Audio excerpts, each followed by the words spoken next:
Gros plan à présent sur les livres jeunesse pour nos tout petits. Comment les accompagner dans les premières années, leur permettre aussi de se reconnaître à travers des histoires qu'ils lisent.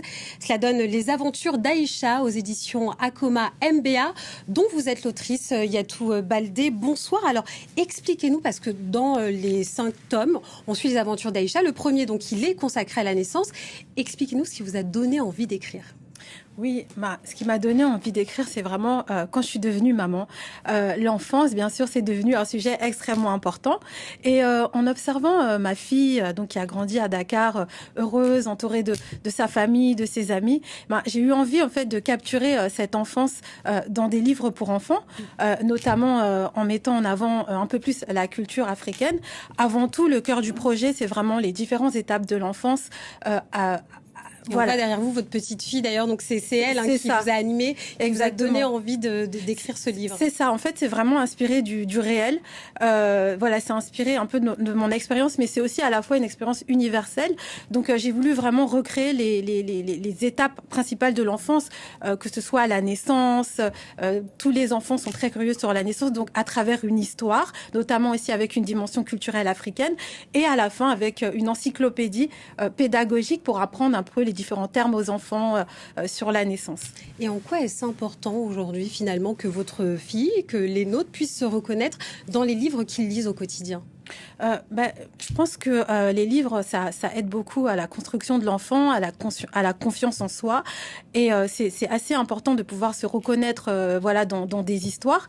Mais pas seulement, c'est important aussi d'apporter un peu plus de diversité, disons, dans les histoires pour enfants, afin que les enfants, même de l'autre bout du monde, voient que d'autres enfants vivent les mêmes choses qu'eux, mais dans un autre contexte. Donc c'est vraiment cette richesse culturelle que j'ai voulu mettre en avant, notamment quand ma fille a déménagé en Allemagne un peu plus tard quand elle a eu 6 ans et que ses amis lui posaient tellement de questions sur l'Afrique.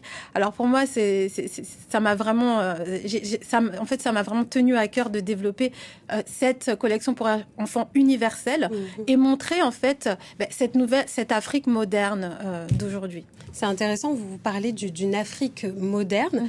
Vos livres, est-ce qu'ils viennent finalement combler un vide par rapport à ce qu'on propose actuellement dans les imaginaires pour les enfants autour de l'Afrique? Oui, c'est vrai que moi, ayant vécu sur le continent certaines années, avec les mamans autour, quand on cherchait des livres pour les enfants, notamment sur l'Afrique, c'était beaucoup lié en fait à des contextes ruraux, à notre héritage, plus sur l'histoire. Et franchement, c'est très bien. Mais je pense qu'aujourd'hui, l'Afrique évolue. Je veux dire, 45% des Africains aujourd'hui arrivent en ville. D'ici 5 ans, ce sera 5 ans un Africain sur 2, sans compter les Africains de l'extérieur. Donc, c'est important aussi d'avoir des livres dans lesquels les enfants d'aujourd'hui peuvent se reconnaître.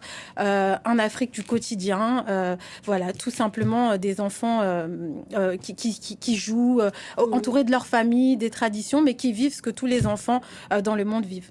Et quand vous parlez d'Afrique du quotidien, vous allez aussi dans les écoles. En ce moment, vous vivez donc en Allemagne. Oui. Vous partagez ces histoires avec les tout petits, et finalement que le personnage d'Aïcha soit une petite fille noire. Vous avez parlé d'universel.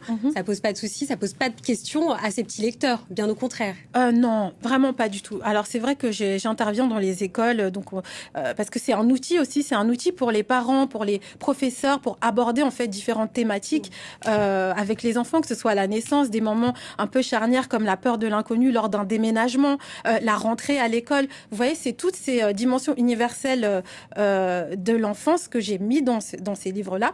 C'est à travers le regard d'une petite fille africaine, parce que c'est ce que moi j'ai vécu. Mais quand je fais les interventions dans les écoles, effectivement, les enfants sont captivés par l'histoire et en fait se reconnaissent dedans. Donc c'est ça vraiment le fond du projet.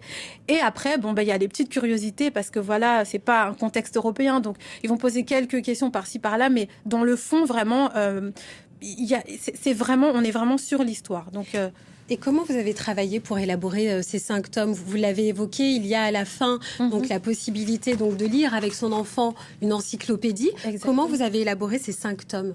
D'accord. Donc en fait, ces 5 tomes suivent tout simplement déjà les grandes étapes de l'enfance et tout simplement vont suivre l'évolution en fait de la protagonisme Aïcha dans sa vie. Donc les 5 premiers tomes en fait se passent donc à Dakar en Afrique et puis ensuite la petite va déménager en Europe et là on aura l'autre côté. Donc c'est vraiment une série multiculturelle en fait qui grandit avec l'enfant et ses voyages. On va voir par exemple aussi la rentrée en Allemagne qui est en fait très spécial par rapport au reste de l'Europe.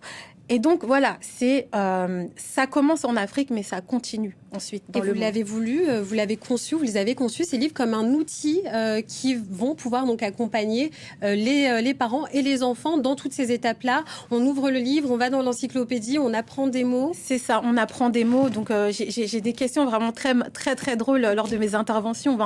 Avant combien de temps le bébé naît, sur l'échographie, voilà, le fœtus, le bébé, etc. Donc il y a aussi cet aspect scientifique expliqué aux enfants. Et dans chaque thème, il y aura cet aspect encyclopédie à la fin qui va expliquer en fait aux enfants un petit peu les mots de l'histoire, le thème de l'histoire. Et votre fille est pas loin, hein. Elle est quasiment en plateau oui. Pour faire la confidence à nos téléspectateurs. Qu'est-ce que votre fille vous dit de ce travail-là que vous avez réussi à réaliser ? Eh bien, elle est très heureuse, elle est très fière et d'avoir aussi un souvenir de son enfance au Sénégal. Donc là, c'est pratiquement, je veux dire, gravé dans la roche. Ce sont de très bons souvenirs et ce sont des souvenirs que l'on a mis dans un livre, mais qui peuvent aussi servir à beaucoup d'autres enfants qui pourront s'identifier et qui pourront aussi servir de passeport à d'autres personnes qui n'ont pas encore voyagé en Afrique. Donc pour moi, voilà, le livre est un passeport pour les enfants et ça permet de voyager. Et je rappelle donc le premier tome de votre livre, donc Aïcha, la naissance, aux éditions Akoma MBA. C'est la fin de ce Journal Afrique. Restez avec nous, l'actualité continue.